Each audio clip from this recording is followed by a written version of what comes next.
Well, good evening, everybody, and welcome to Dead Air Live on the Dead Air Full Spectrum channel here on YouTube. We're also simulcasting with KGRADB.com, KGRA on YouTube, and on Facebook.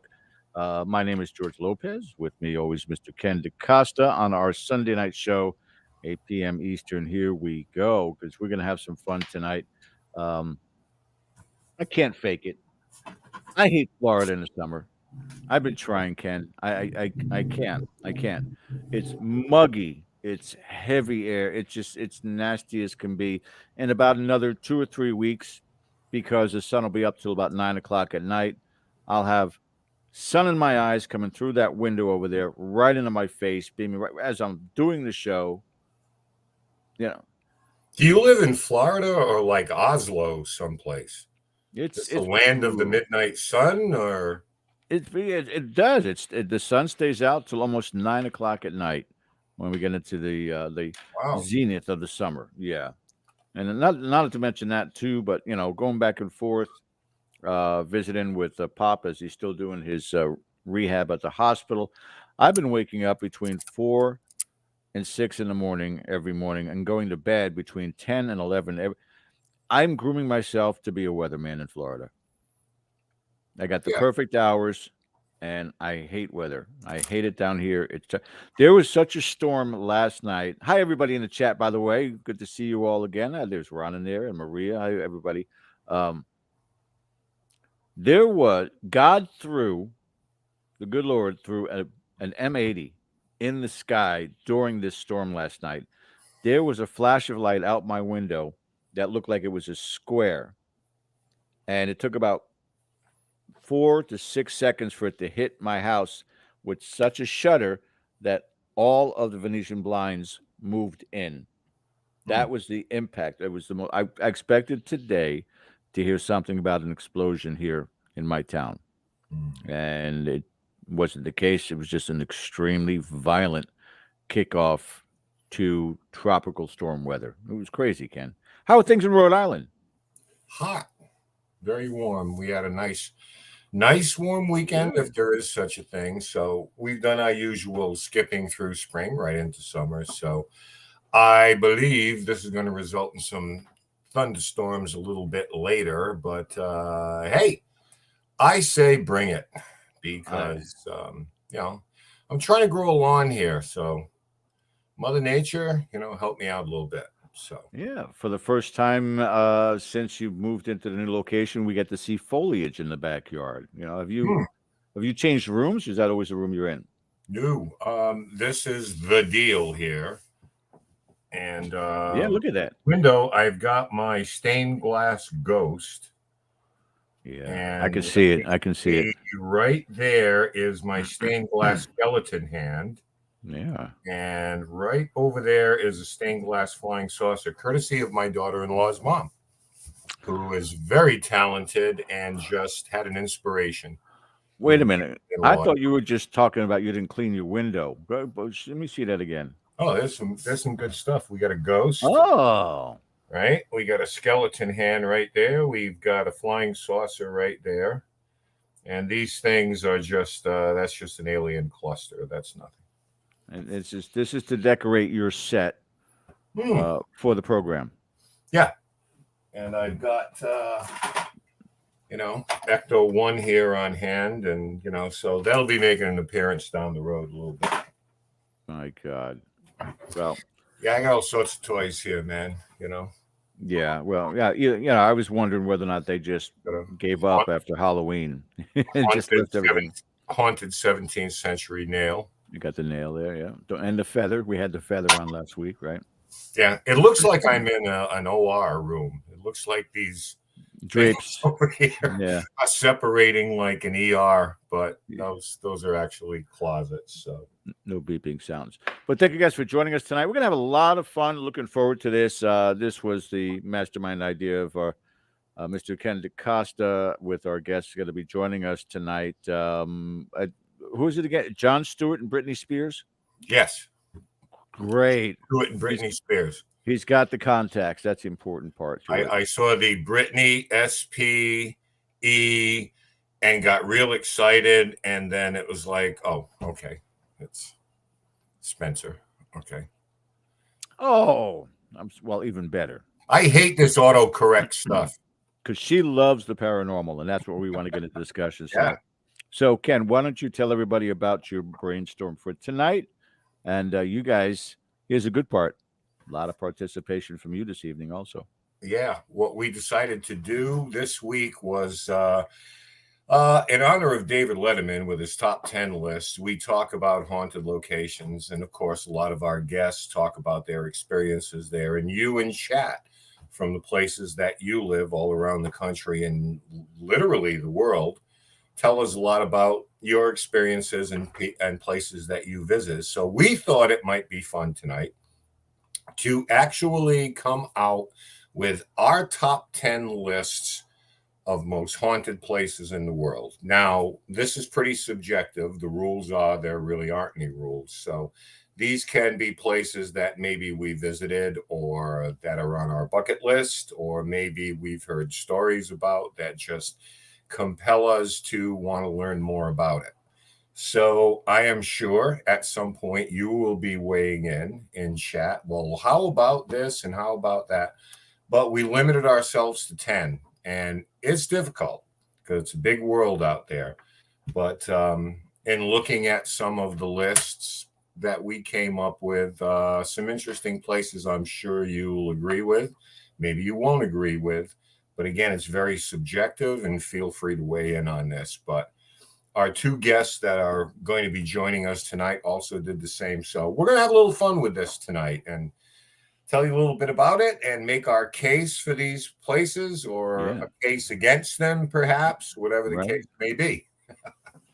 Yeah, I mean, that's the whole thing about it, is that this phenomenon, haunted locations, has made its way around television and movies, and some of them are notorious. Some of them have been around so long, and people have been visiting them that they're almost a staple. And then there's others that are just unique and a little bit out of the way, and some may not even be on that map. But you'll pick up on a lot of them, I'm sure, especially our regular listeners, viewers tonight. So feel free to join in on that, guys, with the comments. We'll certainly put them up there, including those places that we present to you. Have you been there? Have you wanted to go there? Is it on your bucket list? Things of that sort. So, Ken, why don't you take it away and bring on the one guest who's here right now? I know the other one's having a few technical difficulties. So, all right, our first guest, we welcome her to the show for the first time. She is just an outstanding person, and love talking to her, spending time with her. She is a paranormal investigator from the great state of New Hampshire with Rise Up Paranormal New Hampshire, also known as STIRS. So she was also fresh and coming off a filming about a week ago at the Conjuring House, where the camera just absolutely loved her. And we do too. So we're going to introduce to you for the first time Britney Spencer. So come on in, join us, Britney. How are you doing tonight? I'm good. How are you guys doing? Oh, we're just doing great. So when we floated this thing to you, like, when did I float this to you? Yesterday? This morning. Oh, it was worse than I thought then. So what did you think about this? Well, I was like, yes, this would be fun. And then it was like, I have to narrow it down to 10. So that was fun. And then I was like making sure I knew every story. Because you know how you have like a list. As an investigator, you have certain places you want to go. And then I was like, okay, I have to make sure I know exactly the history to each one and not just what other people said I have to go try to experience for myself. I mean, like I said, it's pretty subjective, but I think it will stir some debate tonight, and we can all make our case for it. It's difficult when you're limiting yourself to tens, but making it even more difficult is when we just said, listen, this is around the world. Mm-hmm. You know, we've been around here for 200 and, less than 300 years. And you're looking at Europe where there's castles over there that are 10,000 years old. Mm-hmm. So you certainly don't want to leave them out of it. I think, George, we have another guest here to bring on. We are right now. We're working out the bugs, or at least Bill is behind the scenes. He doesn't hear us, so when he does come on, we're all going to talk about. We were talking about him. We'll tell him that. It'll make him paranoid as hell. Well, he's in queue right now, so yeah, he is in queue, but he does not hear the show. He can't hear us. So Bill is working with him right now to get that corrected and see what happened. So right. I'm gonna ask Brittany though again. What anybody would ask people in this field is how you got into it. I like to say that I was born into it, only because my childhood home was undeniably active. So I kind of grew up with it. So that home was in Rollinsford, New Hampshire. Okay. And my father did the history on it, and it had been a boarding house for boys. Like a schoolhouse, like live-in schoolhouse kind of thing. And it was neat when we started to do some renovations. They lifted the living room floor, and the original floor was underneath the subfloor. And instead of unscrewing like the iron desks, they just cut them and then put the floor over it. So it was really cool. What? You could see exactly where the desks were and like the teacher's desk. It was really cool. And so I just kind of grew up with things would happen all the time that there was no explanation for.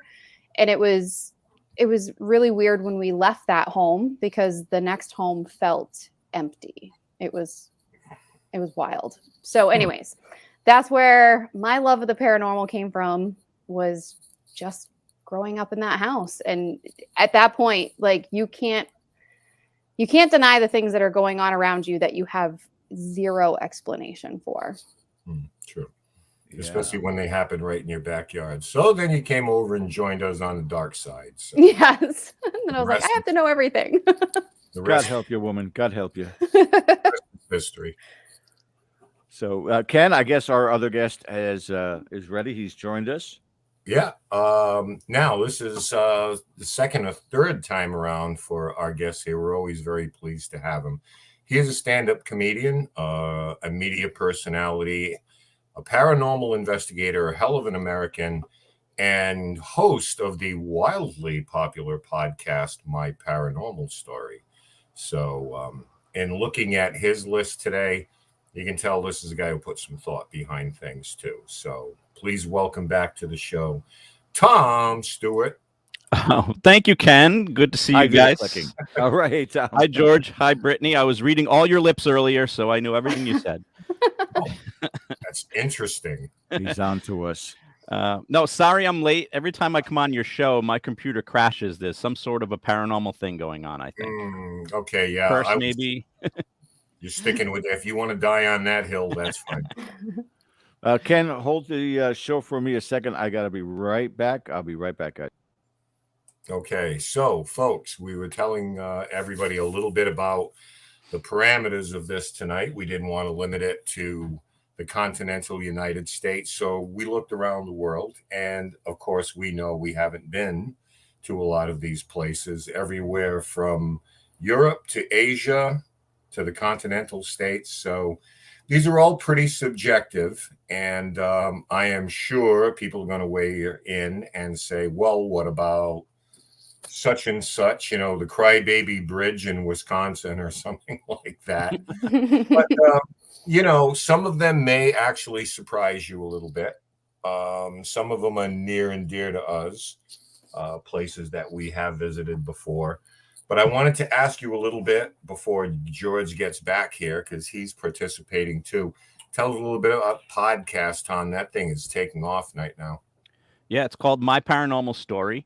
Every episode is just me telling a spooky story about something I experienced one time in my past. All the stories are based on real events. I do embellish here and there for the effect because I want the stories to be a bit spooky, but they're all paranormal based. And I also like to throw in a lot of paranormal knowledge for people who aren't familiar with different terms or different ideas.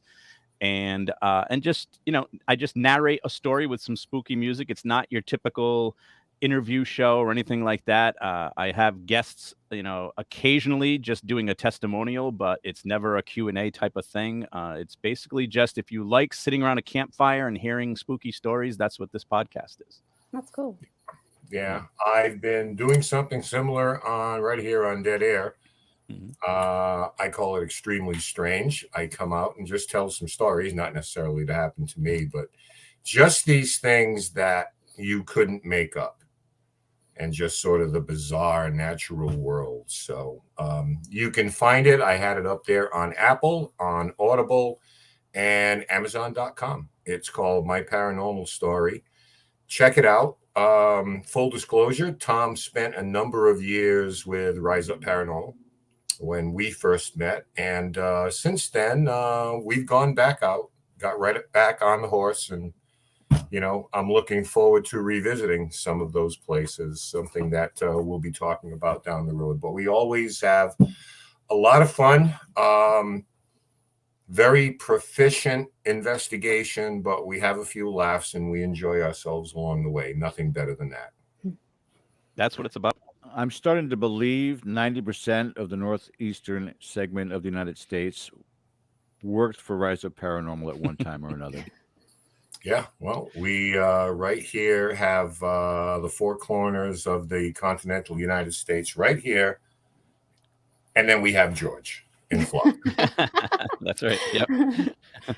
And as a nod to George, there are going to be some Florida locations on this list. So we did that for you. Oh, great. World traveler I am. That's wonderful. Hey, listen, when we want to start getting into this, we shall go right ahead and do it. I'm at the starting line, got the gun, bang. Yeah, let's get it started. How are we going to do this, Ken? It's your design. Okay, first of all, we are going to... Wait a minute, wait. Now we're going to include the chat as each of us present our countdown, our number 10, our number 9, and number 8. You guys that are in the chat have to say yes or no. Yeah, with a little bit after that. Yes, love to go. No, too scared to go. No, never interested. Give us some of your insight also inside the chat. We'll put it up on top of the screen too. Unless it's something negative about me, in which case we'll keep it off.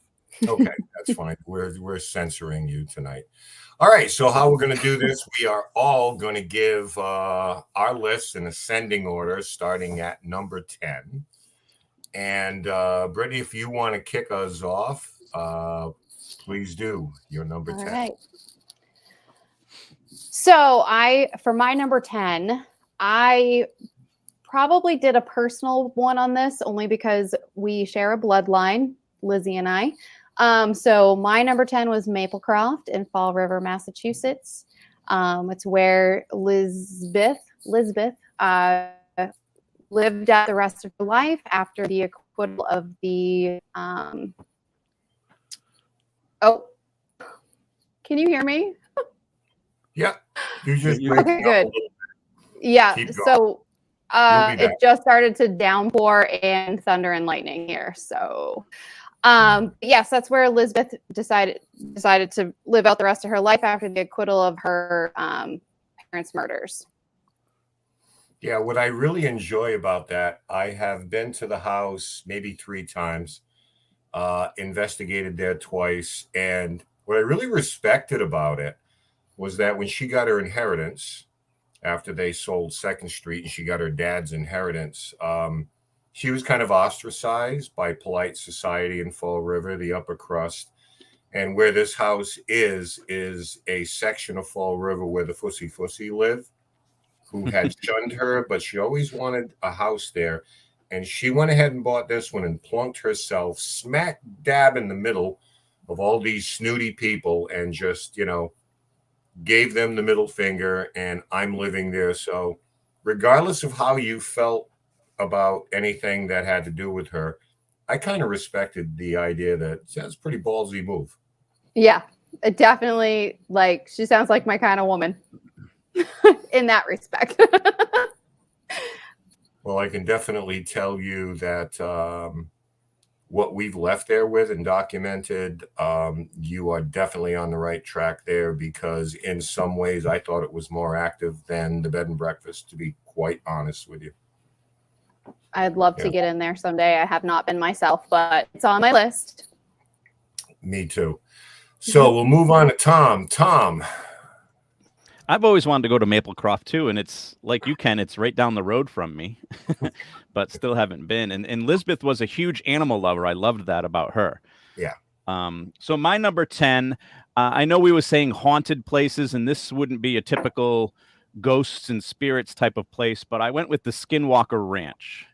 I'm just very, very intrigued by this place because of all the different types of activity that they have.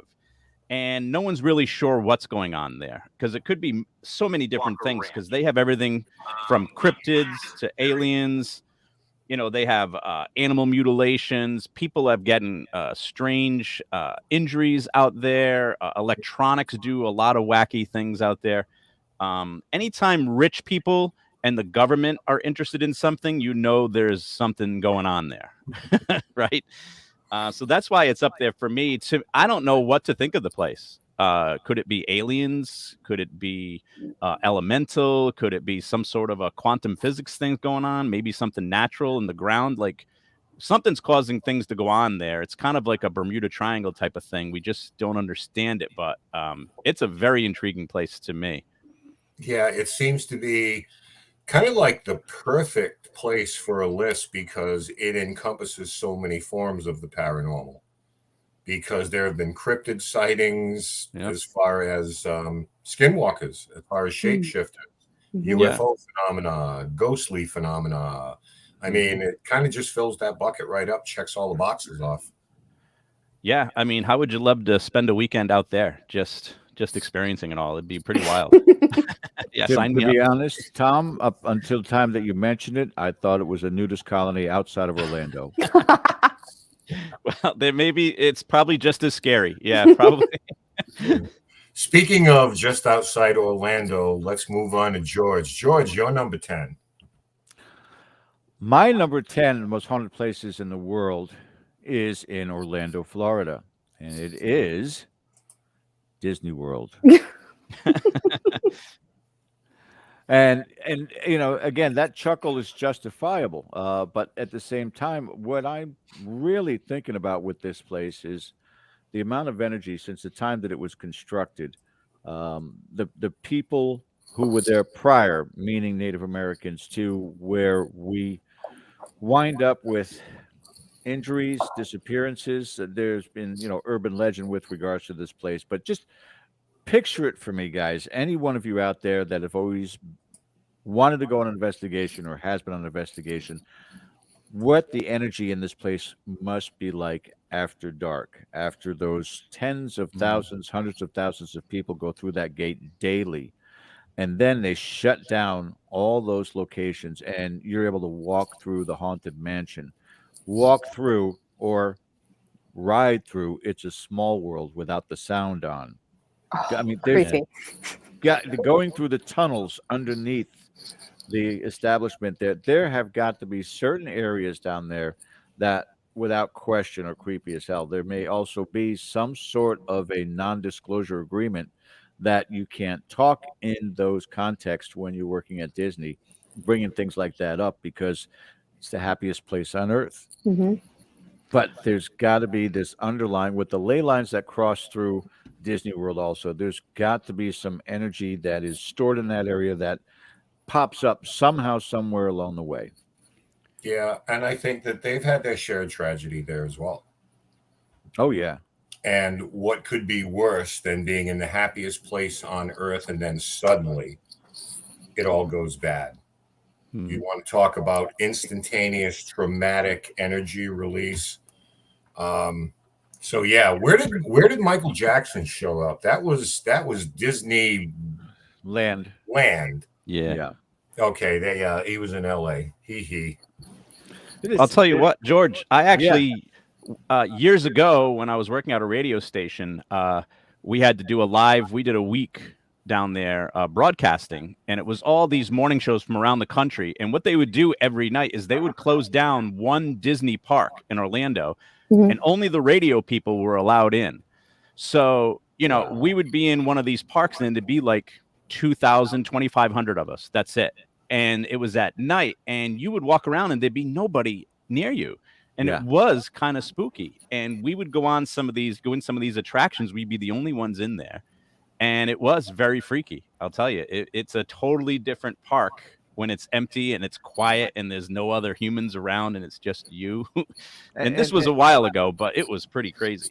And it's got to be again this amount of energy, and we all know this, Tom. You've been there. Anybody who's been there to any of these major theme parks, it's not all the happiest place on earth. You see, you hear the families getting upset. You've even seen videos on social media with families fighting with one another. Oh, yeah. People that are doing things they shouldn't be doing in these locations. Employees too. Yeah, but that energy you just talked about. For me, the only time I experienced that was at Universal Studios when they did Halloween Horror Nights. And at the end of the night, I mean, we're closing down this place, and there's only a few people walking around anymore. I love it. This energy is palpable. It literally is in the air, thick. And you wonder how that might turn into something, morph into something that is paranormal. I'm sure things are happening there, but again, they keep it very tight-lipped, and I don't know if they'll ever really just let somebody in there. Hell, they haven't let Jason and Grant go in. They haven't let Ghost Adventures go in yet. Somehow, some way, someday, though, they'll let somebody in for that, I'm sure. Oh, I don't know. All right. If there's Very money good. in it. We're going to move on here. I know we can get into the weeds of this kind of stuff, but we want to at least get to 6 for the top of the break. So I'm going to give you my number 10 right now. And there's nothing more I like than when somebody who doesn't have a dog in this fight has an experience. And there have been literally dozens here by the most unusual people you wouldn't expect. Major League Baseball players. My number 10 is the Vinoy Hotel and Resort in St. Petersburg, which is actually legendary because a lot of Major League Baseball teams stay in this hotel when they're playing the Tampa Bay Rays. And there's an incredible book out by Dan Gordon called Haunted Baseball. I strongly recommend you pick it up, even if you're not a baseball fan. Yeah, it's such a good book. He talks about this where like players in the middle of the night have literally grabbed a bat and started swinging it around the room because they thought somebody was in there with them. And a couple of the Hispanic players started, praying to Mother Mary. And actually, a lot of them just refused to stay in the hotel. Some of the veterans with a little juice say, I'll pay for my own. Thank you very much. Go to a different hotel. But this place is famous. It's iconic for the amount of experiences these guys had who were just trying to get a good night's sleep after a baseball game. So I love those kind of stories. Okay, we'll move on to Brittany. You're number 9. All right, so my number 9 is probably going to be different, I think. But I think because I love the history that it's attached to, it's going to be the Molly Brown house. Ooh, wow. Yeah, the unsinkable Molly Brown. Yeah. Survivor of the Titanic. And apparently she lived here after she had left. They went ahead and it started to fall on itself. Like it was just left to deteriorate. And it's so beautiful. It's really unique. Yeah. And apparently that after they restored it, and that's now in a museum, the workers say that they smell pipe tobacco and cigars, and that they'll come back from, not being at the house overnight and all the furniture has been like rearranged. So I want to Wow. go. It's a Yeah. little off the beaten path, but I love those places. Yeah. I mean, I've heard about it before. Hmm. I certainly know Molly Brown and her story, but because it hasn't been over investigated yet. I Me love too. those things. Has anyone been in there? No, I don't know. And I don't know if I've never heard of any teams that have gone in there. At least none of the TV shows that I know of. Somebody did. Yeah. I wouldn't want to be quoted. Somebody did. We'll have to look for that. Mm. Tom, your number 9 is Yep. near and dear to our hearts. Yes, it's one that you're very familiar with, Ken. I wanted to put the Payne House from Coventry, Rhode Island, down on my list. A place that I've had the pleasure of investigating many, many times with Rise Up Paranormal. Me too. Including the first few times that we got to investigate it. And the reason I put it in my top 10 is because, to me, it is probably the most, for my experience anyways, the most actively haunted place I've ever been. And I've been there many times over the past, I don't know what, 7 or 8 years, maybe 10. And every single time, and I'm not even exaggerating, something happens. Something paranormal will happen there. And it's usually not scary, though. It's never something that seems threatening, but you'll go in there and something will always happen. It's so reliable that I like to bring skeptics there. You don't believe in ghosts? Come on. I can almost guarantee something's going to happen and you're going to change your mind. And I've changed minds there. It's that cool of a place. I think what'll happen with that, because we've done a lot more there with Cody and Satori, and you never know. We might talk a little bit more about the Payne House later in the show. Sure. But we've done some incredible things there, and you're absolutely right. That was our big thing all the time. It may be subtle, it may be overt, but it's very unusual when someone walks away, and, because you have those nights, let's face it, but that's why it's near and dear to us. And by just an accident of good fortune, we found it, or it found us, and we've been there, and now it's going on 11 years. So yeah, it's an amazing place. And and if anybody, I know you're going to be doing more ghost tours there this summer, and anybody has a chance to go, you definitely should do it. It's worth every dollar, and it's just for the history of the place alone. But you're almost guaranteed to have something happen, whether it be footsteps or a Class A EVP or something. You're going to get something there, I think. And let me tell you something, that what's incredible about Payne House is that it is right next to a very busy road. And you would expect, under those circumstances, it would be difficult to collect evidence, especially anything auditory. No, that's how good the evidence is at this location, that regardless of the vehicles passing by, you are getting incredible evidence consistently in this location. So I agree 100%, Tom. Yeah. It's tremendous. George, your number 9. Mine, we're talking about the most haunted locations in the world. So let's step out of our comfort zone of the United States for a second. And the place that I listed as number 9 is pretty damn scary. The Gunjeom Psychiatric Hospital in Korea. And the reason why I picked this place is reading up on the history of this. And I mean, we could have stayed in the States and talked about Trans-Allegheny Lunatic Asylum. We could have talked about Rolling Hills Asylum, Moundsville Penitentiary, a lot of these places that are massive and have an incredible history. But this just fits into anything and everything that you have watched on Netflix made in Korea. It's got that same kind of story. And isn't it interesting that this building, this hospital, closed down in the 1990s, like many of the asylums did here in the United States as well. But the claims of the doctors going insane working with the patients, the urban legend that the director was possessed by an evil spirit and became murderous in the asylum, is terrifying. And it wound up being a news special, one of the most terrifying places in the world, by CNN back in, I think, around 2013. And in 2018, a bunch of Korean actors and a director, they made a movie called Gunjeom Psychiatric Asylum. And it is a terrifying thing to watch. But again, it's almost a Blair Witch Project theme, so it's kind of lost film, and we found it. We're playing this now, kind of a thing.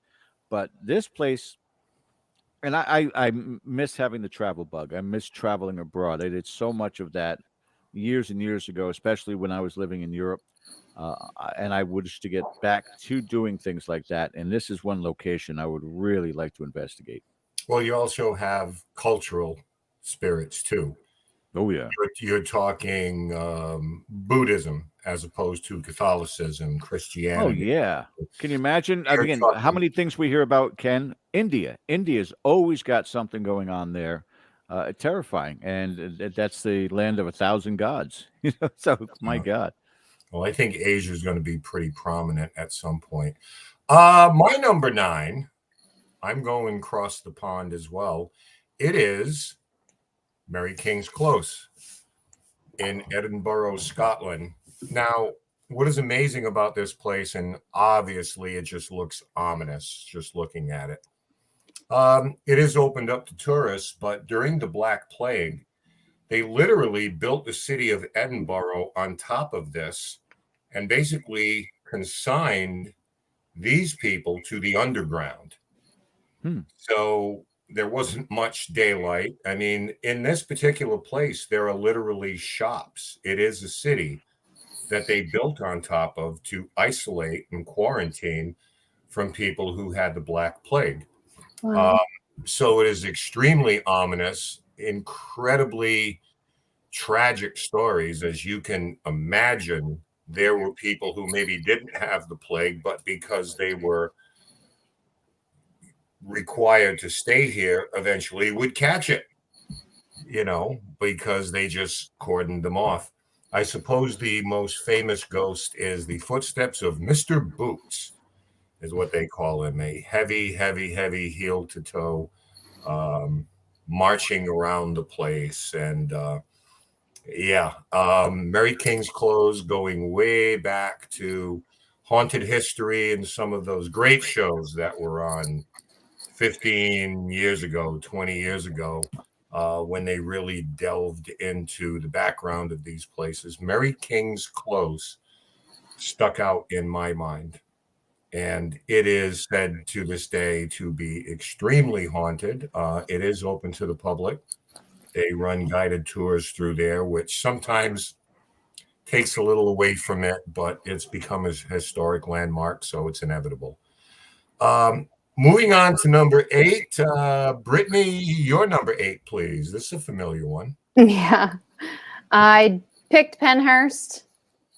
Nice. I was supposed to be there tonight, but I didn't get to go. So this one's a little bittersweet to talk about.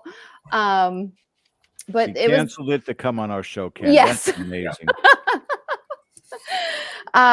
This is the kind of place that shut all those asylums in the US down because of how horribly people were treated there.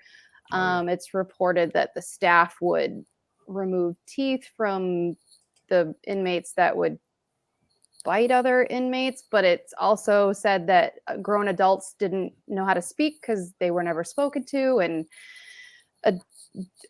like grown adults were like the child mentality and actually like chained to adult size cribs, like horrible mistreatment. And in places like that, there's got to be just energy that just doesn't leave, sadness, and a place that is rife for that kind of negativity. Yeah. And we all know a ton of those places. I'm not sure they made any of our lists, whether it's Rolling Hills or any one of those places. There's one in every state, it feels like. It really is. And there are some here in Rhode Island, Tom, that have closed. Yeah. The Ladd Center in Rhode Island. New England, and actually all of the Northeast, I'll include Pennsylvania, and that was a hotbed for these type of things, because this is where a lot of the science was being established here as far as psychiatry. And, for a lot of these places, it was all hit and miss, lobotomies, things like that. They were literally experimenting on people, allegedly for the good of science, so the stories are tragic. But Penhurst, a good one. I like it. Here's another good one here. It's like Tom, number 8. This is Yeah. a fun place. I wanted to get out of the United States for a couple too. So my number 8 is the Island of Dead Dolls down in Mexico City, which whether it's haunted or not, it is the spookiest place I think you could ever go. Just because no one cares if it's haunted at that point. Look if you don't know what it is, it's an island with just spooky dolls hanging from trees everywhere you look. And it's got just a crazy history. Some guy who was, I guess the guy was kind of losing his mind a little, and he just left his family, moved out to the island, and was living out there as a recluse. And one day, the body of a young girl washed up on the shore. Right. And so I think he buried her on the island. And then not long after that, he found a doll in the nearby river, and he just assumed it was hers. So he hung it on the tree. And as time went on, he kept seeing her spirit. She kept returning to him. So he kept hanging up more and more dolls for her. And now people say that the island is haunted and that many of the dolls are possessed. And it is just plenty of TV shows have done episodes from there. And it is just amazingly spooky just to be around all those dolls, I imagine. I would love to go personally. Yeah, I think everybody contributed to it. Some of the shows that I've seen on this, the spider population there is just spooky out as well. of control. Yep. But, Yeah, you took my number 4 pick, actually, Tom. Don't, no spoilers here. I'm not going to return to it, but yeah, those are the two things most importantly with the spiders. You know, I think that's the only outdoor location I picked, and I picked it to say there's no way with the size of those spiders that I'm going to go to that location. But we're talking about picking the creepiest, not the place we'd go to. I'm afraid of dolls, so I just wouldn't even go there. Dolls and spiders. Dolls are my hard pass. So we're gonna put you down for a no on that, Britt, right? Yeah, not going. If Brittany and I go together, she'll squish the spiders and I'll take down the dolls. We'll be fine. Yep. Tom has a great joke about spiders, but I don't know, but he can't tell it on the air right now. Oh, okay. I'm trying to remember what the joke is. I know something about spiders and vibrators. Oh boy. Wow, it's your act. I know. I don't remember it. It must have been a joke from years ago. Okay, well, I said too much then. George, number 8 for you. Am I number 8? Oh, I remember it now. Okay. Go ahead. Yeah, staying outside of the United States, and this one again is because, and Ken mentioned this location too, but we're talking about Edinburgh Castle in Scotland, and I was a huge William Wallace fan after Braveheart, and it just drew me to the history of this incredible country. And I think that, to me, is going to be, when we're talking about centuries upon centuries, I mean, everybody always talks about Gettysburg and how active Gettysburg is, and we're talking about, centuries more history and war and famine. I mean, so many different things that they had to go through, all the way back to the 9th century with regards to this castle. So you sit there and go, geez, we've got 200 years here in this country, and we are getting activity, including such places as Payne House. I can only imagine with the right equipment, procedure, spot, location, wherever it be, even if it's outside the castle or a certain place inside, that you can make that connection. And I'm going to return to the two people we talked about before, Cody and Satori, and the way they do the tapping conversations is that would be interesting to hold a conversation with somebody who had lived that many centuries ago to communicate with them. Fascinating stuff. That for me is incredible. And it's not about the creepy factor. I don't think that's involved with this at all. I think it really is about history. And I really would love to experience that. Very much so. Very much so. My number 8 is I'm going to NOLA for this one, and it is the Sultan's Palace, New Orleans, Louisiana. Now, this has a really bizarre history to it because who was considered a sultan moved in here, tons of money. He established a harem there and moved his family in, and he ran an opium den and all sorts of debauchery out of this place that, because he was rich and well-heeled and connected, no one really called him on it. So he operated out of this place with impunity until at one time someone came in and found that the entire family and harem had all been hacked to death and brutally murdered. And it is said to this day, he was nowhere to be found, but it's said to this day that his spirit still resides there, and it is open. It is a place now, and some of the reports of the screams of sheer horror and pain and agony literally drive people from the place right now. And New Orleans, one of our most haunted places in this country, and No doubt. I think between voodooists and vampirism and everything down in New Orleans, is just a haven for a different alternate lifestyle. But I think the Sultan's Palace combines all those elements that you hear about as far as mysticism and just, raw brutality sometimes. So that's my number 8. So moving on to number 7 here, Brittany. So I went with Waverly Hills. Oh, Yes. I would give anything to go there. It started You'll off. get I will. I'll get there.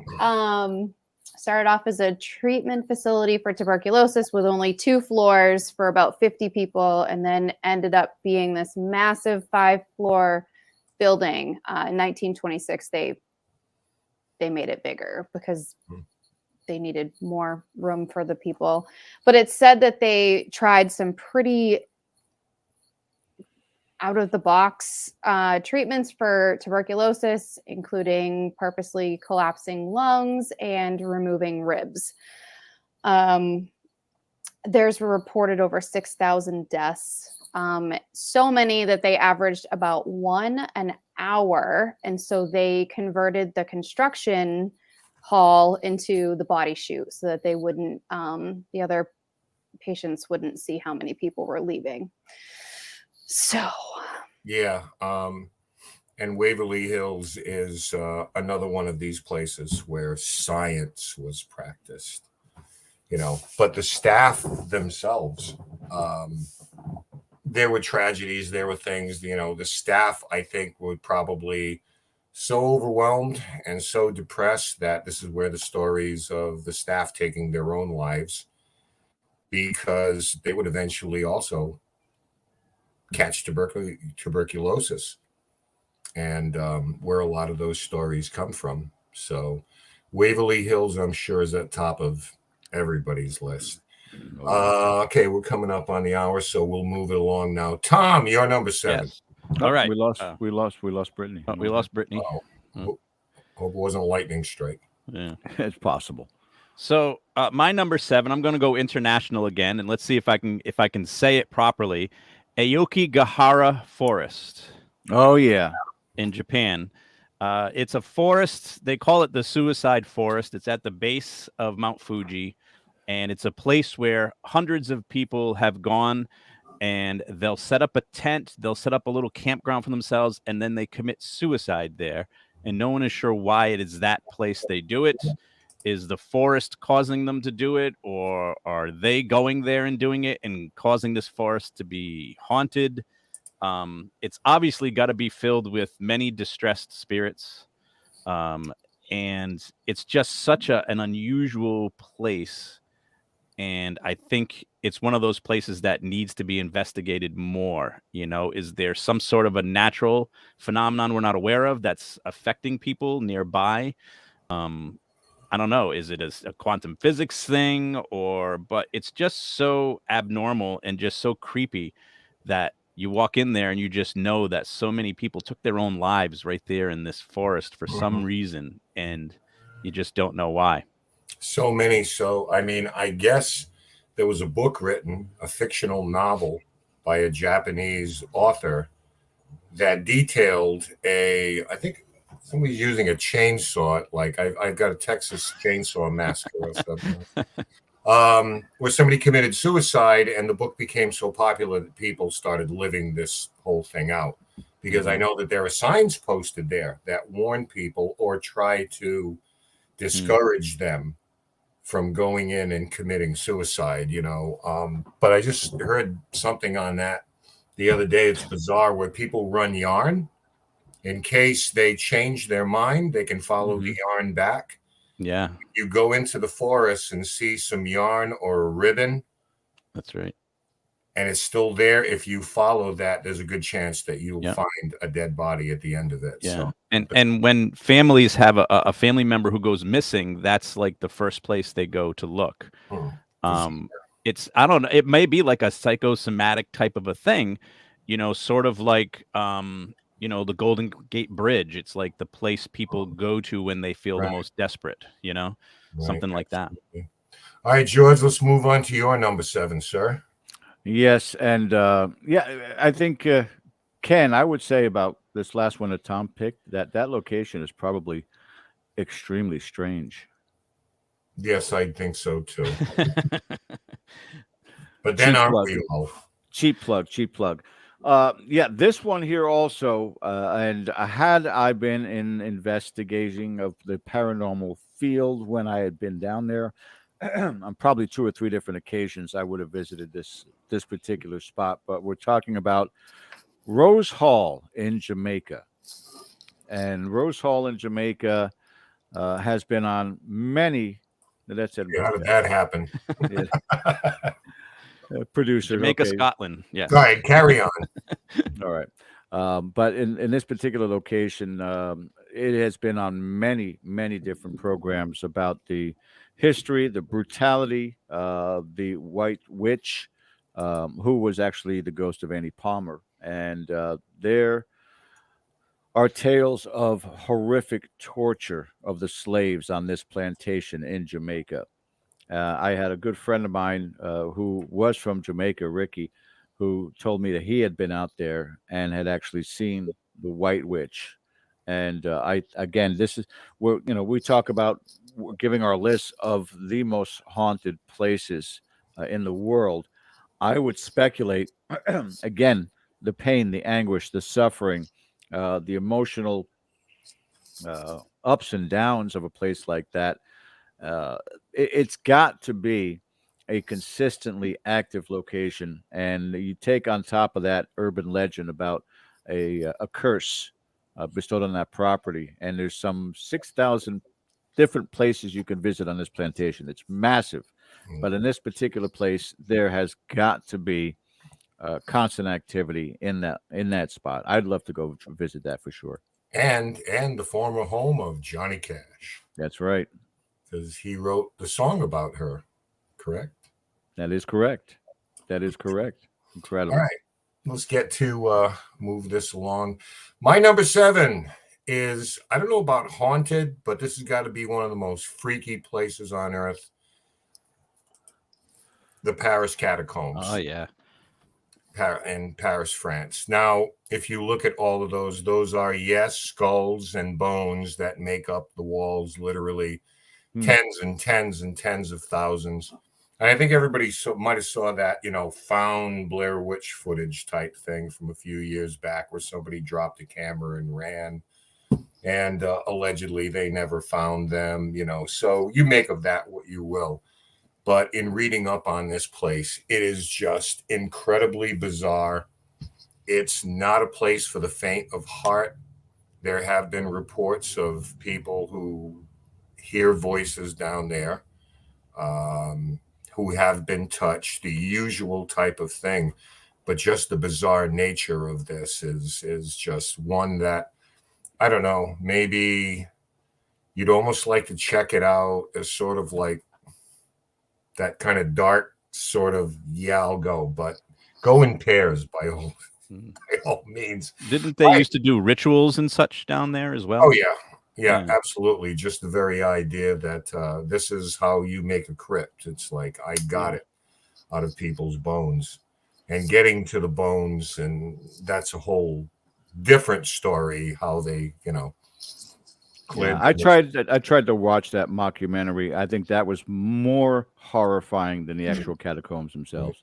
It was All right, we've got about bad, what do bad. we got here? About 3 minutes. We got 3 minutes. Okay, let's see if we can get through these. Brittany, you're number 6. Saratoga County Homestead. Ooh, nice. So it's been closed for over 60 years, and it was previously a tuberculosis hospital, and then it was turned into an infirmary for the poor. It was so far out of civilization that most of the time, if somebody had passed, the family members weren't able to go there and claim their family member, and there is no records as to where any of them wound up. Bizarre. And Tom, Tom Stewart, you're number 6. Yes. My number 6, I believe, is a place that is haunted that a lot of people don't talk about very much, and that's the White House. Yep. Oh. Decades and decades of reported activity happening there. Everything from apparitions of past presidents like Lincoln and others, and presidents have seen apparitions. Even more recently, the Bush twins, they used to report seeing ghosts in there. And with all the history and everything that has happened in the White House and on the property of the White House, obviously we would never be able to investigate it. But if I was to put it on a list, I would put it on my list of places I would want to investigate, because I think there would be definitely activity there. Run for something, damn it. If I become president, I'll open it up to all paranormal teams. You can all come in on the weekends. Stewart has gone off with a K2 meter and a recorder. So, yep. And George, you're number 6. Yeah, and it can be kind of interchangeable. This is one of those generic locations everyone knows about, but I would just love to see if it lives up to its reputation. Villisca Axe Murder House. Yes. And again, a multitude of shows. I think the most recent they were on was on Dead Files, where Amy said, don't investigate there anymore, in which the owners were like, yeah, okay, we'll get right on that. Right. But no different than, when you're talking about Amityville, all those different ones that we would know as staples, Lizzie Borden House of such, all interchangeable. But this is one place that I would love to go into and see whether or not it lives up to its hype. And Absolutely. Finally, Ken, we got to go to break after yours. Go ahead. Yeah, I'll go real quick here. The Stanley Hotel, Mhm. Estes Park, Colorado. We all know the Stephen King story, but how about this? I will tell you why I picked this real quickly, but why don't we go to break, and we got some bills to pay. Yeah, that's good to do, because what I'd like to do also on the other side is talk about the Stanley just for a second or two, because I've had the opportunity to visit there. So we're going to go ahead and go to break here, guys. When we return, a very special guest joining us tonight, John Stewart, Britney Spears. We'll be back on the other side of the break. You're watching Dead Air Live.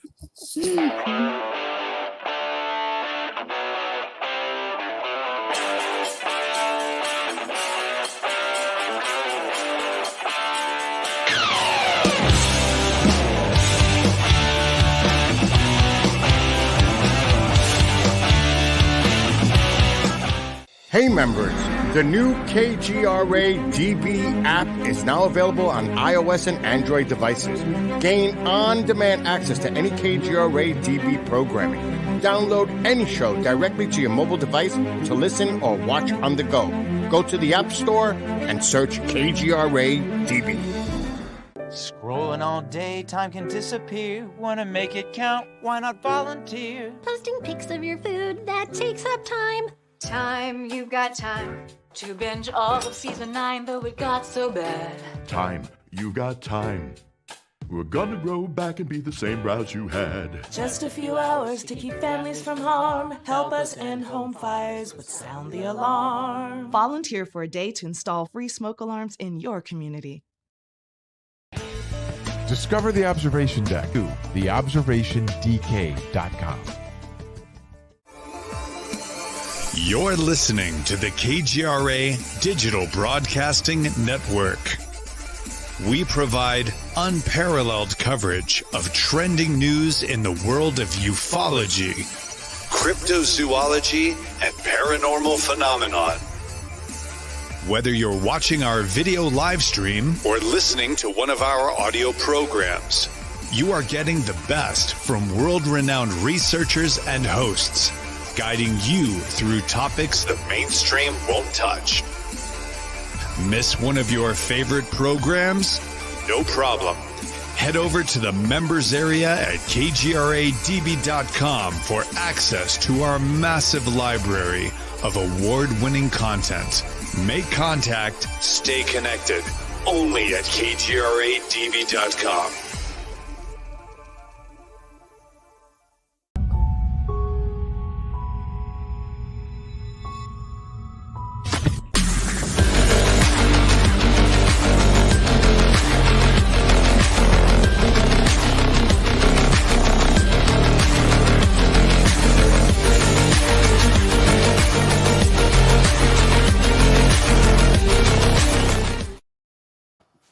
Hey guys, welcome back to the second hour of our Dead Air Live Sunday show. Thanks for joining us again. Don't forget to hit that subscribe button and reminder bell. Also, smash that thumbs up. Very important for us, guys. So, a very special guest tonight, Britney Spencer and Tom Stewart. And we are talking about our opinions of the most haunted locations in the world because we're all world travelers, you know. So, we thought we'd give our opinion on this. But, Ken, I want to get back to you with regards to this, but before I do, why don't you tell, because something in the commercial struck that to me. By the way, Bill, we are not going to be doing any kind of singing in any commercial at any time in the future, especially Ken and I. So just know that. All right. The 360 camera, Ken, talk about that for a second. It was something we've got actually on the channel as well, because I think that's incredible. All right. Well, yeah, what we've been doing is we're using 360-degree technology, and we're taking it into some of the locations that rise up as investigating, and we're taking still shots of like the various rooms in a location. We're going to be posting those up on the Dead Air Spectrum channel. So those of you who may live 1,000 miles away, who may never see the Pain House or have no immediate plans, we'll be able to go in there and literally how it works, pan around the room, pan around the different rooms, and take a look at the layout of the place. Wow. And we're going to intersperse that with some live investigations in 360, where you will see us investigating, but are able to pan around the room and take a look for yourself as though you were an investigator.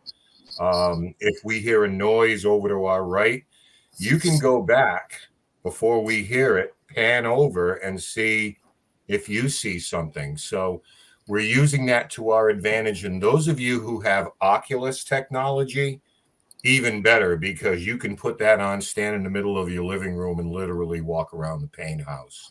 So cool. We've laid that down, and we're going to be uploading some footage from Pain House this past weekend. So that will be on Dead Air Full Spectrum, and subscribe to the channel. The audio is 360 too, right? Isn't the audio like you can tell what direction the audio is? Yeah, the audio, the cameras actually have 6 omnidirectional microphones on it. Jeez. So we are supplementing that with our own triangulation of recorders and high definition still cameras. So this is the way our group decided to go. That's a great tool for evidence. K2 meters and things that light up, we want to actually document. And I find no better way than the opportunity to put a couple of hundred or hopefully a couple of thousand different pairs of eyes on a place where literally you're sitting there for all intents and purposes with us on that particular night, and you're looking around too. So Julie DeMay gets full credit on this. This is something that our videographer, Julie's the best. We talked about this, doing it, and Julie made it happen. Manifested. She made it happen. So it's something we're all excited about. Yeah, I looked at the video where they walked around the property of the Conjuring house, and which was because I kept scanning around to look at Julie's hair to see if anything was out of place. It was perfect. The whole absolutely perfect hair. Yeah, it was really cool. I was watching the one from the Conjuring house too, and when you watch on your phone, you move your phone and that's the direction you're looking in. Like your Mhm. phone, like, Correct. it's like Yeah. a So you don't augmented necessarily, reality. right? You don't have Augmented to. reality. That's what You it don't is. have to Yeah. do the 2-finger thing. No, You you can just literally move your phone, look get a around the swivel property. chair and just spin around in it, and you get to see the 360. It is amazing. Which Yeah. is why we don't incorporate 360 during the show, because if you're able to look No. down, none of us are wearing pants. That's None true. of us. Just the way that it Speak works. for yourself. Yeah. Mr. DaCosta, we were leading off with Yeah. your number 6, sir. Yeah, let's get to this. Refresh your memories for the Love break. it. Stanley Hotel was my number 6. And I'll Love it. tell you why. I've never been there, heard all the stories. Stephen King, Room 217, wrote The Shining, had an experience. I'm going to harken back to Cody and Satori. We are in Massachusetts one day at the Colonial Inn, which dates back to the Revolutionary War. Amazing place. We are in a room. They are in a session doing their tapping communication. I am on a phone reading about haunted hotels. I remember this. I'm reading about the Concord Inn and just looking for questions, something that I can ask. I scrolled down too far and I didn't know it yet. So I come across another paragraph. Elizabeth Wilson head housekeeper haunts room 217. So I don't say anything. I figured let them do their thing and then I'll interject. And then suddenly someone comes through, taps out, Ken thinking of Elizabeth Wilson. Yeah. I never Before he mentioned named her. it. Literally read my mind, for lack of a better term. As it turns out, I had scrolled too far down. I had passed the Colonial Inn section, and I was now on the Stanley Hotel in Estes Park, Colorado. Elizabeth Wilson haunts the room 217. She came across and said, well, they say I do, and gives us her job, head housekeeper. It was only later I realized that the Elizabeth Wilson I was thinking of was at the Stanley Hotel, had nothing to do with the Concord Inn. So this spirit literally came from wherever she is because I was thinking of her and had a conversation with us. So there's something going on at the Stanley Hotel. I put it on my list, never been there, but that's good enough for me. Yeah. I mean, thinking about it, he did not summon her. He did not evoke her name. He just, in his thought, while reading this, made a connection. And she came all the way across the country and showed up for the. I mean, it's, again, we think of everything as distance. We're going to hop on a plane. We're going to go somewhere. We're going to get in the car. We're going to go somewhere. These, at the speed of thought, these spirits could be anywhere at any time. And that's mind-blowing to me because we are just scratching the surface on this capability. We really are. So that was amazing. Yeah. All right. So getting back into this, we are in the top 5 now, and we're going to go to Britney. Britney, number 5 for you. Eastern State Penitentiary. I just think the building is beautiful. Like I can see through the decay and I can just picture it how it once was. And it was built to replace a jail that had been in the proximity. I couldn't really figure out exactly how far it had been. The inmates had been all put together, men, women, children. I mean, you name it. And this was to replace it. And I just really want to go see it for myself. Yeah. I have been to Eastern State. Me too. And I can honestly tell you that there were a couple of interesting things, not to the degree that people make them out to be. Mm-hmm. But these things just don't happen because you want them to. But I don't doubt the veracity of the claims people have had there. Some of them have been pretty profound, including the people who are tour guides there and who work there. But if you do have the opportunity just to see the inside of this mega structure, is worth whatever comes after it is a plus. But to just go in there and get a sense of what these human beings were subjected to, trying to repent. If we isolate everybody and have them pray, they'll be okay. Mhm. And instead, it had the opposite effect, and the isolation drove people mad. Right. So I've been keeping my mouth shut because every time that Brittany mentions her location, I'm like, "Yep, been there. Yep, been there. Yep." I don't want to sit there. I don't want to go and you son of a bitch." You're her living bucket list. Yes. Yes. all right, so we'll move to Tom now. Tom, is another Okay. familiar, Yes. place. Number 5, I went to another location local to us in New England, in Newport, Rhode Island, Belcourt Castle, better known as Belcourt of Newport now. It's a place that I've had the privilege of investigating with Ken back when I was an active investigator with Rise Up Paranormal. And we, on several occasions, had the entire place to ourselves. We got to go into locations there that the general public were not allowed to go into. And the place is just, to me, one of the most haunted places, definitely one of the most haunted places I have ever visited. But what really convinced me of it wasn't just my own experiences. It was that we got to spend so much time there that we were really able to document so much from just our experiences, from other people's experiences. We had a whole summer where we got to invite people to come investigate with us. So we had other investigative teams. We had just enthusiasts, different guests who weekend after weekend would come through the castle with us and have experiences. And in many cases, they would have the duplicate experiences that people the week previous had without ever being told that ahead of time. So to us, it proved that there was no power of suggestion here and that something was really going on. And just so many things, so many pieces of data and evidence, so many Class A EVPs that many different people were picking up that sounded like the same voice in the same rooms, but on different occasions. People were touched. You would hear everything from footsteps to voices, bad feelings, temperature changes, device manipulation, just everything you can think of all under one roof. And so much history in that castle, so many different families who have lived there. And Mrs. Tinney, she was the best. She let us have the run of that place for a while. And boy, it was probably the best investigation I've ever been part of. Yeah, it was part of the year where we actually had to do, got the opportunity to do case study. And that's unusual, but artifacts from 33 different countries in there, suits of armor, mummy wrappings, Napoleon's tea set. I think all of that played. Centuries old antiques in there. Yeah. Remember the chariot, that jade carved chariot? Like it was like this ginormous chariot that someone carved out of jade, like a big stone of jade. And it wasn't put together. It was just carved right down to the finest details of chain and everything in there used to just blow my mind. Every time we went there, something different would blow your mind.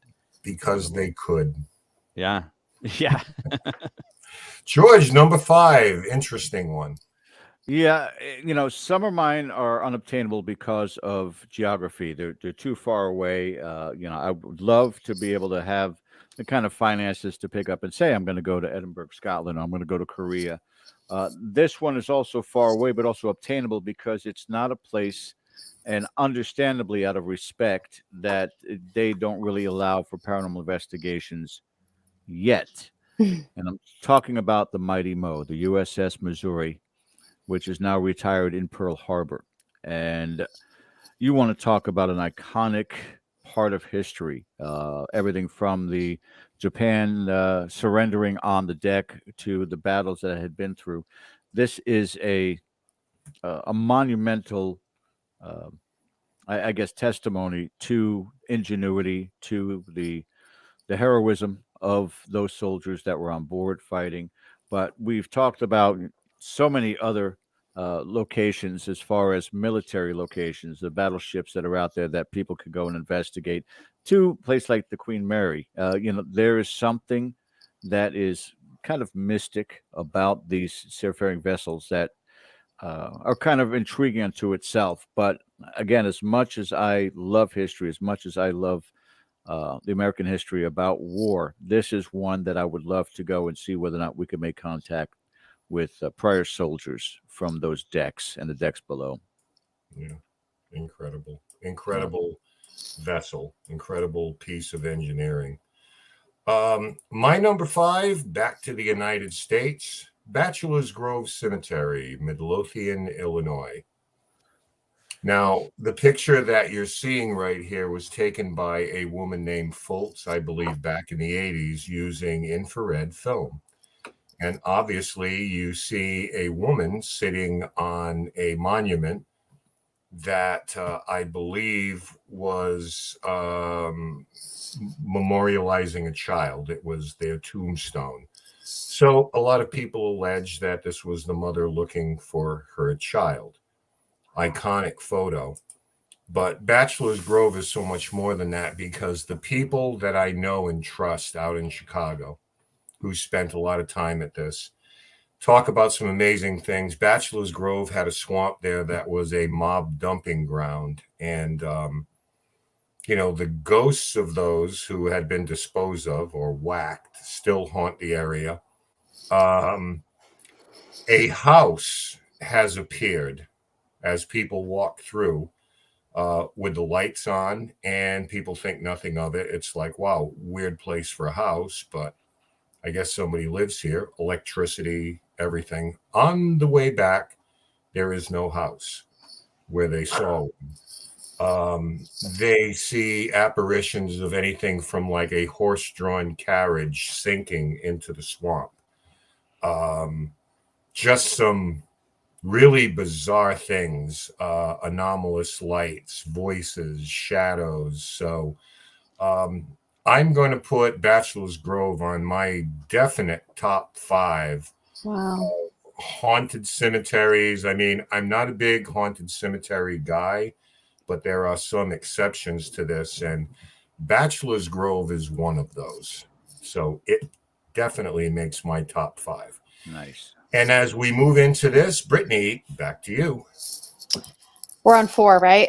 Number 4. Number 4. I did Trans-Allegheny Lunatic Asylum. Yes.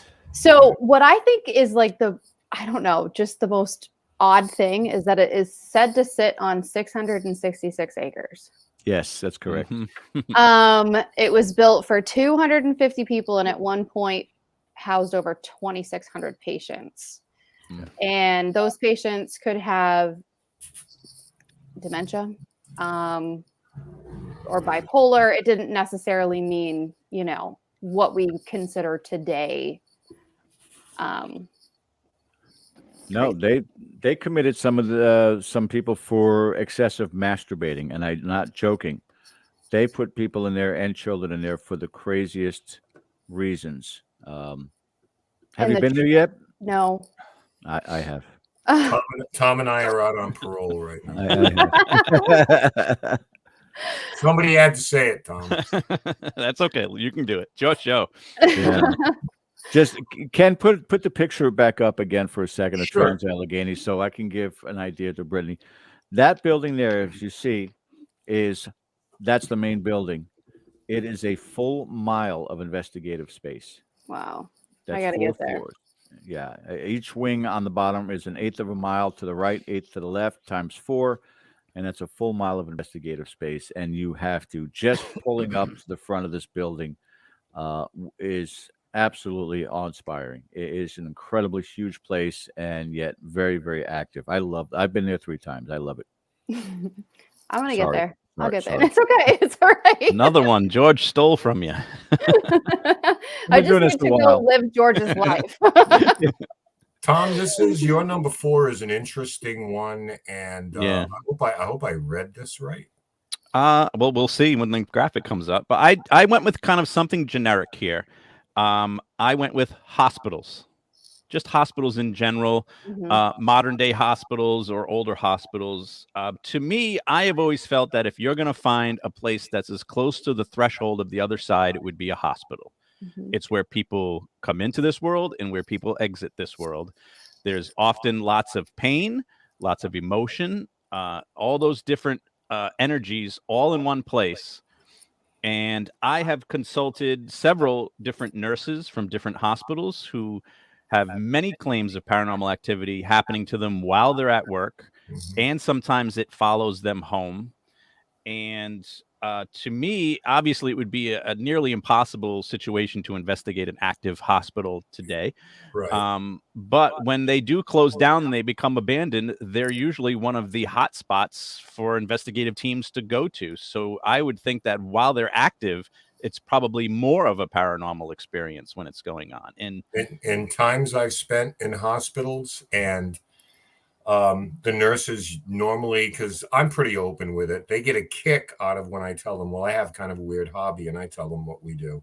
Mm-hmm. And I have not failed to be in any one. It could be 3 or 4 different hospitals that have the nurses or some variation of, you should investigate this place. Mm-hmm. Every time, every one of them. But like you say, I mean, it's impossible. I even tried to do a little skit film from in the hospital bed, and I wanted the nurse to come in and just, say something, be the straight man, and I, and her supervisor wouldn't, like, no, we can't do that. Understandably, but I think it's a pretty good choice, because you made a great point. After they're closed, it's like people swarm to places and have incredible experiences.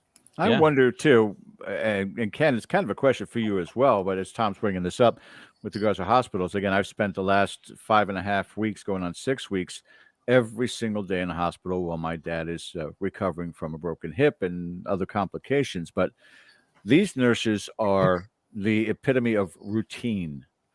And when we talk about haunted locations that have residual haunts, and it's the woman going constantly in and out of the kitchen and doing work, or up and down the stairs, you hear the walking. It's almost as if that building has adopted that energy. Same situation there, where I think where a lot of people do experience these nurses is the energy, even if the nurse hasn't passed, if they recently closed and the nurse went to another hospital, work there, her energy and that residual effort of what she did regularly might still be there. Sure. Yeah, hospitals are certainly active without question. Yeah. Sure. And the energy of people who have passed in that hospital, in a lot of cases, the last person caring for them is a nurse, and that spirit will attach to them and follow them home in some cases. And I've had nurses who have told me that they believe that's what's happening. So yeah, to me, it's just that it's the holy grail. It's the threshold between our world and whatever's on the other side. And I think, just as to close this out, I think we've all heard stories of people who literally on their deathbeds who have crisis apparitions and visitations while they're in the hospital of someone who's taking them to the other side, or somebody they had a conversation with. And a lot of times the nurses are privy to this and are in the room when these things are happening, and it can get pretty emotional for them as well. Absolutely. George, number 4. Yeah, another one of those bucket list out of reach for now, but I would love to get there, and that is Alcatraz in the Bay, San Francisco. Again, one of those places that you have to read it, and I think that's what we've all done tonight. And I saw a lot of parallels in the thinking process for both Tom and I, in a sense of where is going to be the most consistent energy. Where do you expect that it's going to be a high activity, high level, where you're bound to catch something? And again, prisons, hospitals, things of that sort. But the iconic history behind Alcatraz, the fact that it's surrounded by water. And again, you have seen just about everybody out there, every program out there, talking about its haunted history. I would love to go out there individually and see what it's like to investigate that place at night. And I'm not even sure, in doing the research, I didn't look to see whether or not they actually do tours out there. I know they do day tours, but paranormal tours, nighttime investigations, that's a whole nother level. I'd love to see if that's possible. I believe the last I knew they had, but there was some question in terms of they were examining it structurally, as they do from time to any place. Absolutely. Okay, my number 4, I'm going back across the pond for this one, because this is one of the most bizarre places on Earth, and that is the Hellfire Caves, Mm-hmm.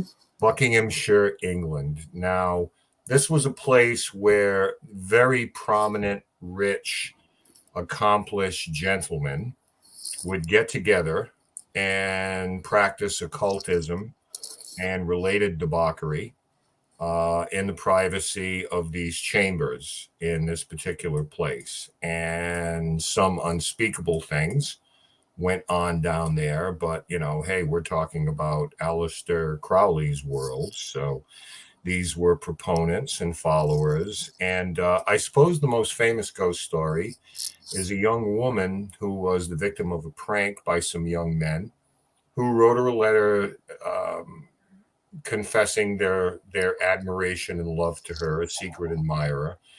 And they wanted to meet her down in one of these chambers.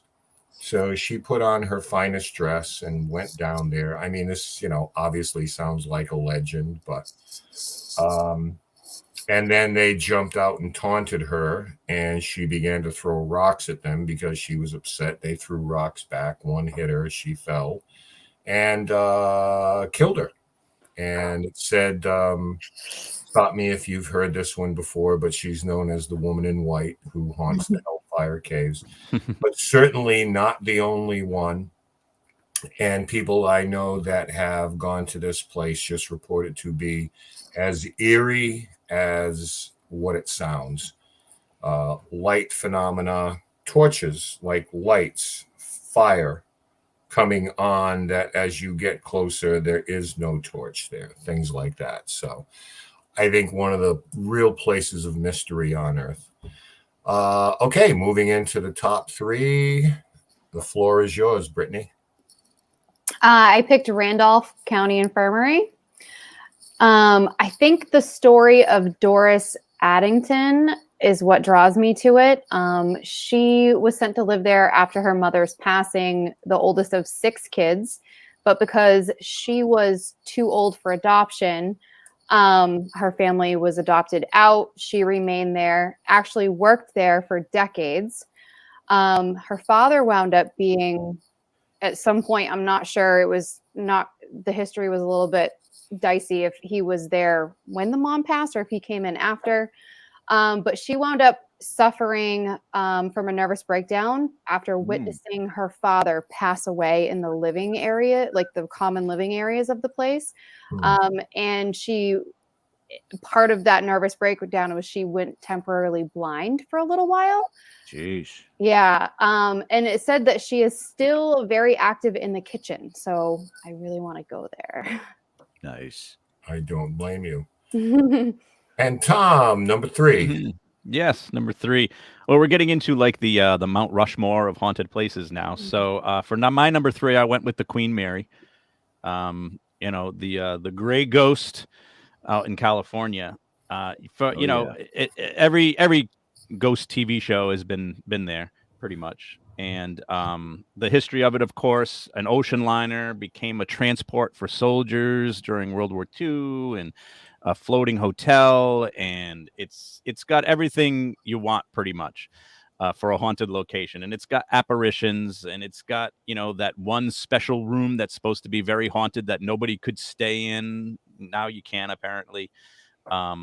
And everybody's had everything happen from seeing apparitions to dark figures to sleeping and the covers get pulled off of you, you know, electricity going on and off, faucets on and off.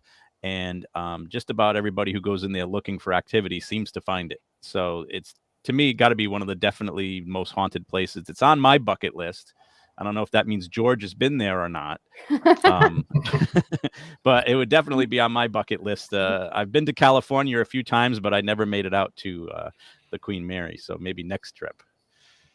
Yeah, I would have loved to have gone. No, I've not been there. I had a nephew of mine that was in the Marines, and he was stationed in San Diego. And I'm like, what an opportunity. And life interfered and just never got a chance to go. But someday I will. Yeah, I've been there, had a bizarre experience. But more importantly than that, things didn't look good for the Queen Mary because it's really in need of repair. And nobody seems to want to own it or take the responsibility. But The good news is there seems to possibly be some light at the end of the tunnel. The alternative is it's just going to be scrapped. That's too bad. Because it's going to take on water, and it's an astronomical amount of money to fix it. So we're hoping, because we don't want to lose something like that. Mm-hmm. George, number 3, a repeat. Well, we, for the most part, went over it, and so I'm actually going to change my number 3. No, it wasn't the forest. We were talking about the Island of Dolls. But again, Jeff and I talked about that before. I'm going to change my number 3 choice. There are taboo locations. Jeff Hilton mentioned Dachau, which was a concentration camp in southern Bavaria in Germany. I actually visited Dachau, but long before I was involved with the paranormal. This is going back in the 80s. And if talk about heavy, oppressive, depressive, it's a terrible, terrible place. And the pictures on the wall showed some of the experiments that they were doing on the prisoners. It was a horrific location. So there are places that are taboo. Ground Zero is another one that's taboo for the longest time. That may have changed or may be changing, where people will go there because now that it's, it's a really bustling area now. People might still go out there late at night with just a recorder, and who's to say? But for me, even though that the house was demolished, I just saw a special on Netflix about him. I would love to go out to the property where John Wayne Gacy's house was and just run recorders, even run video out there. Again, I know they demolished the house. I don't know what they did with the property after that. Ken may have some information on that. I never know, because Ken has information on everything. But just the fact that out of the 33 bodies that were recovered from his property, most of them buried in his cellar under his house, there are still quite a few who have not been identified to this day. So I would love to get out to investigate that. That would be my number 3, and I'm sure the activity's there. Yeah. And a good one at that. Bring a medium with you for that one. Oh yeah, for sure. My number 3 is a repeat. We covered it. Payne House Museum. And the reason I pick it is obviously familiarity, and we covered it with Tom. So much that we've been able to document and share with the public. Be able to put what we've captured and documented on our website, let people have a listen to it. But it has been good to us. I'm a firm believer that relationships can be established with locations. Oh yeah, even inanimate locations, even if it's you're talking about mortar, brick, and wood. In that environment, if you're there long enough and have the right intention, you can build a relationship with a place. And there is no more successful relationship, I think, than we've ever built with a location after 11 years than the Payne House. So I would be remiss if at some point, Hellfire Caves and all the rest of it are great, but to us, it's near and dear to our heart, as are the people, the current residents there, who we've been able to have conversations with and get emotional content, not just names, dates, because those are easy, but what they're thinking, how they felt, what the house looked like, asking us questions about the world they see that we're living in. So there's been such reciprocity there, such a give and take of information, and it's been amazing. So one of my favorite all-time EVPs was the spirit of a little girl talking to the other spirits in the house. Right. And that was kind of a first for us. I hadn't even heard that on any of the TV shows or any other investigator catching an EVP of spirits communicating to the other spirits that are in the house with them. Yeah. To me, it was the first time I even considered, do they know about each other? Are they aware of each other? If they're aware of us, are they also aware of each other? And so that I always thought was just the most interesting EVP. Most definitely.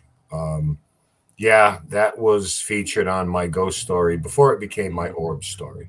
That's right. Your orb was the best orb, though. That is the best orb. Yeah, the bar was kind of low there. But all right, so now we're in the final two here, and Brittany, your number 2 most haunted place. Sweet Springs Sanatorium. Native Americans believed that the land there and the water were sacred, and both sacred and medicinal. The resort was built in 1972 and flourished until the Civil War era. From 1942 to 45, it served as another tuberculosis sanitarium.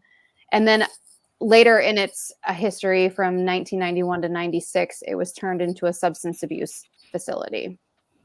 And hauntings include very audible screams, like without a recording device. And a lot of people can't stay very long. They're pretty much scared right out. So I really want to go. Isn't it weird that some of the most haunted and most intimidating places have such the sweetest names? Yes. It's so deceiving. Springs Sanatorium. What could possibly go wrong in here? Right. As you're chased out and jumping out of a window. Right. Tom, number 2. Number 2. This would be at the top of my bucket list, by the way. And I know George hasn't been here. The LaLaurie House, or La Laurie House mansion down in New Orleans. I have been there. Have you? No, they don't let anybody in. Oh, you didn't say inside, but I have been there. You've been outside. Okay. I've been outside too. Okay. But some people may be familiar with this house from American Horror Story. They took some liberties with using that as a setting for a little while. But basically, the woman of the house, she committed a lot of really insane and gory acts against slaves in that house. She tortured them. She experimented on them. There were stories of her trying to move body parts around on human bodies to see if, you could turn somebody into a crab or something like that. Like, there was a lot of different strange things that she supposedly did. And some of it may be legend, some of it may not. But the history of it was that a fire happened in the house. And when officials came to put out the fire and they went into the house to look for people, they found slaves in the attic who were bound, who had been tortured, who were in cages, and that their body parts in some cases had been moved around. That's right. So a lot of pain, a lot of agony in that house. To this day, so far, I don't believe anybody's had a chance to investigate it. It's always been private. It was owned by Nicolas Cage for a very short time. Go figure. And he supposedly, and I don't know how true the story is, he doesn't talk about it, but supposedly, like many of these places that he purchases, he likes to spend a couple of weeks in there overnights. And usually he brings his family. And after the first night there, he sent his family home. And by the third night, he had moved out and put it up for sale. So that might be a sign of how crazy it is inside there, because it's spooky from the outside. So I can only imagine what it must be like inside. If you can drive Nicolas Cage out of there, it's weird. Exactly. He was gone in 60 seconds, I heard.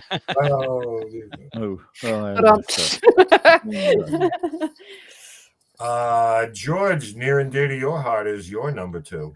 Yeah, and when we were putting this list together, and again, there's a lot that we had listed as our bucket list and places that we assume or hope or are just as active. This one here, I can validate, and it is a place near and dear to my heart here in Florida called Kerr City, Florida. How did that happen? He's been doing that all night with mine. He's like, okay, which one is this? Kerr City, Florida is a place that was established in 1888 in the Ocala National Forest. Do we have that picture at all, Ken, or no? Apparently not. Okay. In any event, you guys can look it up, and it's not Cursed City. It's Kerr, Kerr City, City. It only lasted for about roughly 30 years. And then between a horrific fire, which ran through the town, to a even more brutal freeze that basically had them closed down, and that's how Tampa was created. They're just like, let's get to the coast, let's go over here. The place that I discovered about 14 years ago. Well, no, excuse me. Now it's been about 18 years.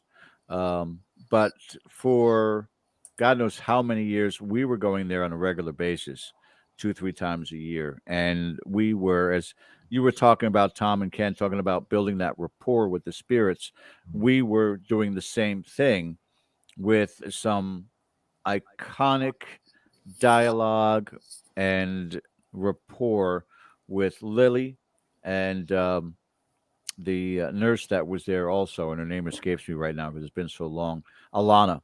And as we were talking with them regularly, we were discovering that there was a double homicide that occurred, that the nurse was murdered, this little girl was murdered.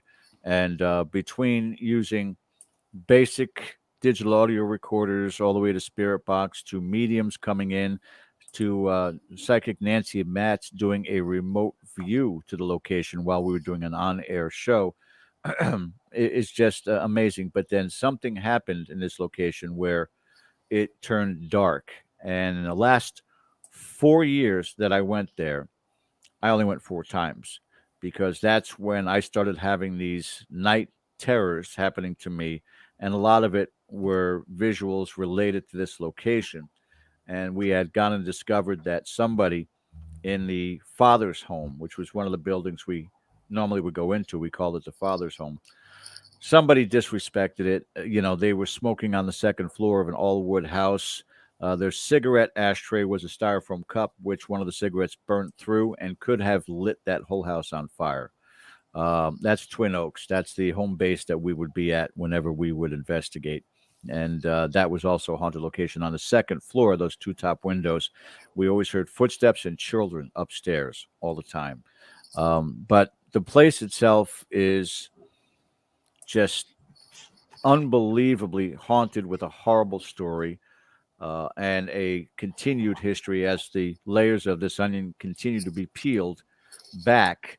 We discover that more and more things going back to Native American time is I can't describe the level of activity in this place. It's how you guys feel about Payne House. This is Payne House with a dark twist to it. Yeah, amazing place. I've heard you talk about it for years, and it's probably worth mentioning. It's not a place right now that anybody can just go and walk into. Right. At this, at this point in time. It would take what we're in the midst of doing right now is a couple of investigators that I know here locally. We've talked for quite some time about taking a ride out there. I think the elderly gentleman who ran the place has passed, and the daughter took it over, but she lives up in Hudson, New York. So we are sure that we can't get anybody back in there, but who knows what tomorrow brings. Right. I'm going to add it to my bucket list, George. For sure. It's incredible, but there's spiders. I'll get to my number 2, and then if there's no dolls, Brittany will come. So. I'll give you my number 2, and before we get to our ones, we do have a question that we'll get to. Because why not? My number 2, I can probably name the amount of places that I've ever walked into where you just get that vibe. It wasn't a bad vibe. It's just that this is an active place. There are eyes all around me. There's something weird about this place. And it happened about 10 years ago on a trip to Los Angeles. This is the Hollywood Roosevelt Hotel in Los Angeles, California. God, it's massive. So we had an opportunity to, walk Hollywood Boulevard, the Walk of Fame, and Grauman's Theater. And I looked up as we crossed the street, and I saw the placard on the building, Hollywood Roosevelt Hotel. It's like, wow, that's kind of weird. Let's go in. And I swear to you, as soon as you walk in, you feel old time Hollywood. You feel that emotion and that spirit around you. And on the amount of fingers on less than one hand have I ever gone into a place and had that feeling. And I mean, we know the stories about it's haunted by Marilyn Monroe, and Montgomery Clift playing his trumpet up and down the hallways. He's still practicing for the movie From Here to Eternity. But the amount of stories that are told there, hearkening back to old time Hollywood, the 50s, the 40s, it's palpable. You can feel this in the air. And for the amount of time that we were there and we sat and we had a drink in the lobby, which is just absolutely mind-blowing, absolutely beautiful. You were literally transported back to another time and you feel all of that. People are dressed in contemporary clothing. They're speaking contemporary language, but there's something of a disconnect there. And you're just in another place. And you could feel the spirit of that era there. And I would love to go back to see if I felt that way. Maybe it will never happen again, but it was an experience I'll never, ever, ever forget. I have a question here. I'm going to throw this out to you folks, and it's from a Facebook user who asks, "Hi guys, can I ask you a question from England?" You most certainly can, good sir. Hello, England. If you could meet a ghost for real, assuming we haven't already, if you could meet a ghost for real, what person would you like to meet and talk to? Okay, that's the first part. And another question on top: is a reincarnated person considered a ghost walking the earth again, or would they not come into that category in your minds? Okay, so let's open that up to any of you who have a thought on that. Two very compelling questions. I thank you for that so much. Ladies first. I think I'm going to get a little personal on this one. I never had the chance to meet my grandfather. So Amen. I would want to definitely just be like, introduce myself and ask him all the questions and hear his life that I never got the chance. That's great. Tom, how about you? There is, well, I'll do the second part of his question first. I don't think a reincarnated person that necessarily fits the definition of being a ghost, but definitely category of paranormal, I think, for sure. As far as whose ghost I would want to meet, there's so many people from history that I would love to just be able to communicate with. But the first one that came to mind was Nikola Tesla. For some reason, I just feel like he's one of the most fascinated people of all time, and I feel like he knew so many things that even today we don't know about, and could probably change society if we could just talk to him for 15 minutes. So that would be mine. Yeah, from a standpoint of trying to gather, knowledge, things that were never answered for us in the past, that if we could make that communication, there's endless people that we could talk to, from Albert Einstein to those who've been assassinated, and John Kennedy. Who do you think really shot you, or do you know things of that sort? But I go back to the mindset, very similar to what Britney was talking about with her grandfather, but to me, with my mom or any relative who's passed. And I've been somewhat on this crusade for quite some time. When I was going around doing lectures, one of the things I said is, what's more important to you, knowing what happens after we die, because you can't really rely on that, or are you going to believe when that family member comes back to you and you're able to establish a solid communication and they just say, I'm fine, go on with your life, which is the one thing we hear from testimony over and over when somebody is visited by a loved one. Don't grieve me, I'm doing fine, please go on with your life. That, I think, is paramount above anything else, is knowing our loved ones are safe, they're not suffering, and that we will see them again in the next life. So speaking to family members, to me, is essential to be able to know that, hey, we're still connected. I probably would have said a number of years ago, I would like to, give you the same story that everybody does, Abraham Lincoln or somebody like that. Sure. But honestly, as you move along in life, I think I'd rather talk to somebody who would enrich my own life and my own understanding. So that would probably be, a grandfather I never met. Yeah. Because I'd like to get insight into what his life was like and what were his aspirations and, you know, his dreams. And, you know, everyone did a little bit better as it's supposed to be as you go through life. But, you know, I think I would get great answers from some of the figures through history. But in the end, you know, how does it really enrich me? I know a secret that no one knows, but I don't think it helps me to develop as a person. So I would probably say I'm with Brittany 100%. I'm in her corner on this. I think I would rather talk to a grandparent or somebody who can tell me some, especially one in my case where I had a couple I never met. We are down to the last 3 minutes, and we got the last or the number one. So everybody's got about 30 seconds to fill in that slot. So where are we at, Ken? Okay, Brittany, you're up. I would have to go with Loft Hall over in Ireland. It was built in 1350, so it's 860 years old. And legend has it, the devil himself has burned at a table playing cards after being discovered that he had hooves for feet and was not actually a lost gentleman looking for shelter from a storm. And apparently the hole in the ceiling from when he burst into flames is still there. Wow. Tom? Tom, Yeah. you're number one. My number one. I'm surprised nobody said this one. I'm going with Gettysburg. I think it's got to be the most haunted place in the world. So many people have had experiences, whether it's haunted buildings, hotels, businesses, of course, the battlefields, everything from residual to active activity. If you're looking for a spirit, that's got to be the place to go.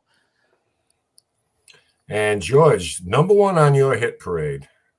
Number one on my hit parade, I'm sure you'll all be surprised by this, The Conjuring House. The Conjuring House, you know, again, that I've heard so of it. many people have gotten the chance to visit there and have experiences. And Ken, if you put the camera back on me, it's a surprise because I wrote a book with Andrea Perrin. Don't cover me up.